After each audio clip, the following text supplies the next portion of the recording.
લક્ષ્ય ન્યૂઝ, એક નજર, એક લક્ષ્ય. ઉપલેટા શહેર સ્થિત પવિત્ર કમલેશ્વર મહાદેવ મંદિર સત્સંગ મંડળની બહેનો દ્વારા પુરુષોત્તમ માસની પૂર્ણાહુતિ નિમિત્તે ભક્તિભાવપૂર્વક વિશેષ ધાર્મિક કાર્યક્રમનું આયોજન કરવામાં આવ્યું હતું.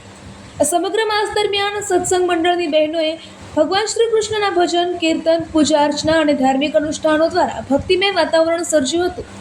પુરુષોત્તમ માસના અંતિમ દિવસે ભગવાન શ્રી કૃષ્ણને વિશેષ અન્નકૂટનો પ્રસાદ અર્પણ કરવામાં આવ્યો હતો.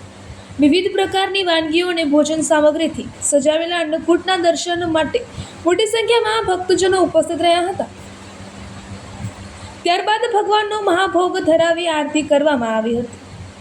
આ કાર્યક્રમ દરમિયાન સત્સંગ મંડળની તમામ બહેનોએ એકત્રિત થઈ ભજન, કીર્તન અને સત્સંગનો લાભ લીધો હતો. પ્રસાદ વિતરણ બાદ સૌએ એક સાથે મળી ધાર્મિક અને આધ્યાત્મિક આનંદની અનુભૂતિ કરી હતી. આ કાર્યક્રમના અંતે દ્વારકાધીશ ભગવાનને પ્રાર્થના કરવામાં આવી હતી કે આગામી પુરુષોત્તમ માસમાં પણ આવી જ રીતે સૌ ભક્તો સાથે મળી સેવા, સત્સંગ અને ભક્તિના કાર્યો કરી શકે. આ સત્સંગ મંડળની બહેનોએ જણાવ્યું હતું કે પુરુષોત્તમ માસ દરમિયાન થયેલા ધાર્મિક કાર્યોથી સમાજમાં આધ્યાત્મિકતા, સંસ્કાર અને એકતાની ભાવના વધુ મજબૂત બને છે. સમગ્ર કાર્યક્રમ ભક્તિમય અને હર્ષોલ્લાસ ભર્યા વાતાવરણમાં સંપન્ન થયો હતો. રિપોર્ટર અરસીભાઈ આહિર, ઉપલેટા. હા બોલો.